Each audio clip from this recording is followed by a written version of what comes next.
Hi folks. So today I want to talk about something that I hope can be particularly helpful for parents during this time of quarantine, right? When we're all at home with our kids much more than we are used to being. And so I'm a speech and language pathologist, but I'm also a parent. And I'm sure that during this time I'm not alone in wishing that I had more things to help keep my kids on their toes from an educational perspective. But I also find myself during this time of wanting to try to help keep anxieties down. It's a confusing time for kids, right? And so it just so happens that something that I've done for years as a speech and language pathologist to help increase language acquisition and retention is also a phenomenal way to promote mindfulness and staying present and thus reducing anxieties. It kills many birds with one stone. So let's talk about this. I think that it can be useful for your children, but who knows, maybe it can even be helpful to you grown-ups out there. So as a speech and language pathologist, I'm always looking for ways to make language, learning language more meaningful. And perhaps one of the most effective, if not the most effective tactics I've used over the years is a combination of teaching words within categories, and then also within our five senses. Because teaching through categories with children gives them a nice filing cabinet, essentially, in their brain to help them store and retrieve words when they need them. And then when you incorporate senses and all the amazing language that is involved when discussing senses, makes this learning approach much more holistic and much more meaningful. So by using senses, we have this multifaceted way of acquiring language, and then by approaching on top of that things categorically, it gives kids an easier way of storing and retrieving certain language. And look, even if your child doesn't have any anxiety whatsoever, although most kids do, even if they don't really show it, they at least have some. This is still just a really phenomenal way to build and retain vocabulary. And it's particularly good with descriptive vocabulary, but more importantly, vocabulary that helps them be better acquainted with their feelings, both their physical feelings and emotional feelings. Now, I'm going to get into specifically how to break this all down and approach things in just a moment. But first, I want to expand a little on why this is also helpful for anxieties and really just overall processing of emotions just in general, right?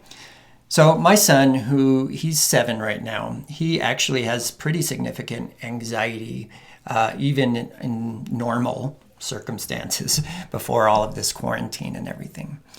So as you might imagine, really during this time of uncertainty, some of his anxieties definitely have grown. And I'm sure he's not alone here, right? This is a confusing time for kids. And so I was talking about some of the things that I do regarding senses with my son to his counselor today. And I was telling her how at night, when he's most anxious, we start to talk about his senses to help him clear his mind at night. And it turns out that it's also something commonly used by therapists to deal with anxieties. So she mentioned that really a common tactic with helping bring kids kind of back down to earth when they're experiencing heightened anxieties is by asking them things like, okay, let's stop and let's name 5 things in this that you see that are red right now, or 5 small things that you see right now, or I don't know, find 3 soft things in the room. And you can see that these things clearly they're related to senses, right? But what's most important is the language involved in identifying all of these senses. So the more language you have, the better you can start to identify feelings and things. So I'll just take just a second to get on my soapbox about the importance of language. not just to like intelligence as we typically think about it, but also our emotional intelligence. Because language, look, it's a uniquely human tool, right? It's the tool that has allowed us far and away to thrive as a species here on Earth. It's what allows us to imagine and communicate. I mean, it is the tool that we are able to use to kind of help balance ourselves. So if we're in the midst of a more kind of right-brained emotional experience, we can then use language to draw it over to the left brain and be more rational about it, okay? So using language makes things kind of more holistic. We're using the whole brain and not just certain parts of our brain.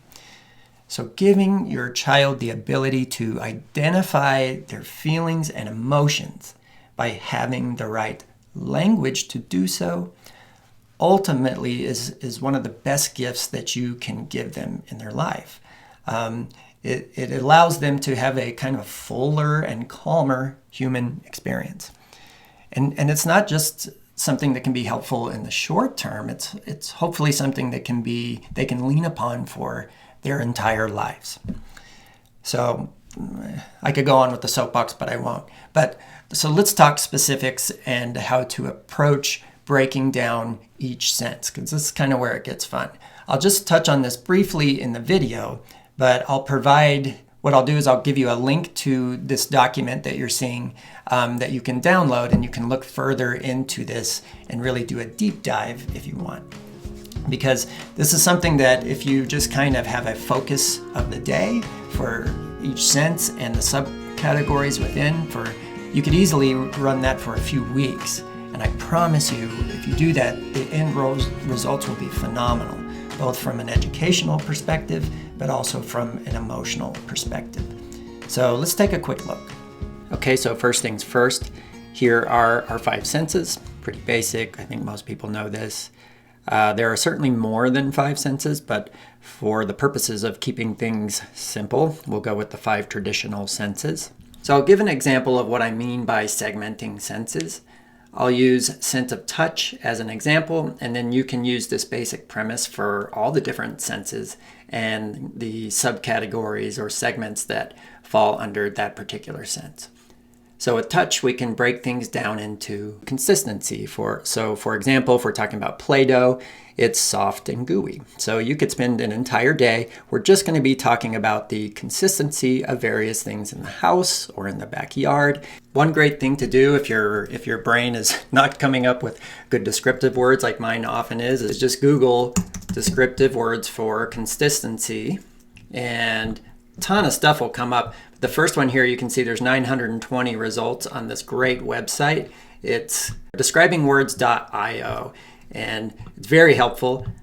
It can also sort things by frequency, so very common words, all these words for consistency. And then you can change to, say, texture if you want. And again, this will help you come up with all kinds of unique describing words for all the different senses. So give that a try, it's very helpful. Then we can look at things from the perspective of texture. So texture is different than the consistency. Here, Play-Doh can be smooth, or depending on what you do with it, it can also be bumpy or curvy. We have temperature also. So temperature of things can be cool or clammy, or it can be very hot or warm. Tons of words. Also, I encourage you to Google temperature, descriptive words for temperature. And then last, we have weight.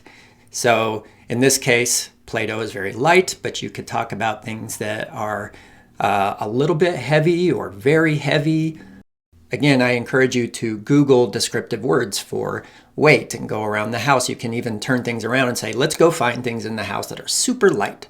And so you can pick up feathers, things like that, and then turn it around for things that are heavy. So as you can see, you could just with segmenting the different descriptive categories for touch, we have 4 days here where you could just focus on descriptive words for consistency, texture, temperature, and weight.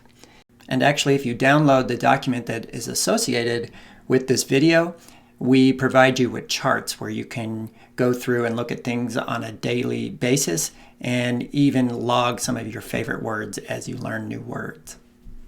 Now let's just take a look at the different subcategories for various other senses. The big one is sight. Okay, obviously, unless we're sleeping, and even then we're still seeing when we're dreaming, we're always using our sense of sight. So this is a big one, and you could spend probably a couple weeks just on this. So the real basic subcategories for segmenting sight are colors, parts, size, shapes, and then we can also use texture. It's different than the texture that we feel, but things can look to have different textures. So breaking things up again each day. Today we're just going to describe the colors of things. And you'll see in a later part of this video where I talk about don't just use basic colors, use specific colors. And then parts, size, shapes, and texture. You'll see more about this in just a minute. Next, we have taste. We'll talk a little bit more about taste here in just a minute, but big thing here is let's get rid of good and bad, all right? Because we want to be specific about how things taste. But things don't just taste, right? When we're talking about taste, we also can describe the texture and the consistency and the temperature when we are discussing taste. Technically, with those last three, we're talking about the sense of touch, but it's good to group it in with taste because often it's the texture or consistency when eating that kids don't like. So it's great to give them those describing words as it pertains to taste and eating in general.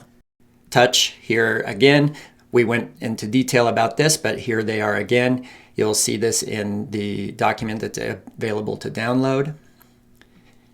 And then hearing, okay? Hearing can be also broken down into many different ways. So we have the volume, obviously quiet, loud, but you can get some nuances even just in quiet and loud. We can talk about the pitch of things.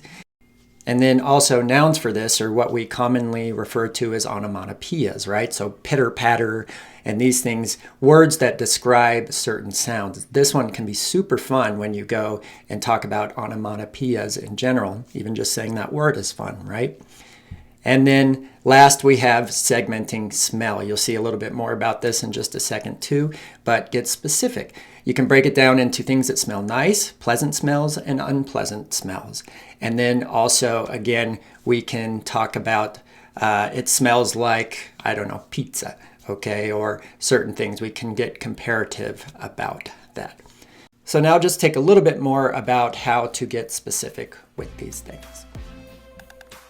So as you're focusing on an item, quickly think about all the senses and describe any senses that are appropriate for the item. Think about how to break each sense up as much as you can. Now, sight has the most ways to break things up. Now, we tend to name colors first, but don't forget about parts and size. Is it a big flower or a small flower? Tiny or huge? It has different parts like petals and a stem and a leaf and roots. And sure, it's colorful, but get specific with the colors. It's indigo or lime green or turquoise or violet. How does it feel? Break up the way things feel by talking about weight and texture. The flower is light and delicate. Its petals are soft and smooth, but maybe the stem can be fuzzy or sharp or pointy and painful. How does it smell? It's fragrant or floral or sweet or delightful. Try to stay away from broad and basic words like good or nice. Same thing goes for taste. Don't just say it tastes good. Both pizza and chocolate are good, but they taste very different. So sweet or salty or spicy or sweet and sour. When you hear sounds, loud and quiet is fine, but try to get more specific. The rain pitter-patters, a babbling creek, a screeching tire, thunderous applause, or a dull thump. Paying attention to the five senses will have a tremendous effect on building vocabulary, but it will also help your child be more mindful of their surroundings and hopefully in life in general.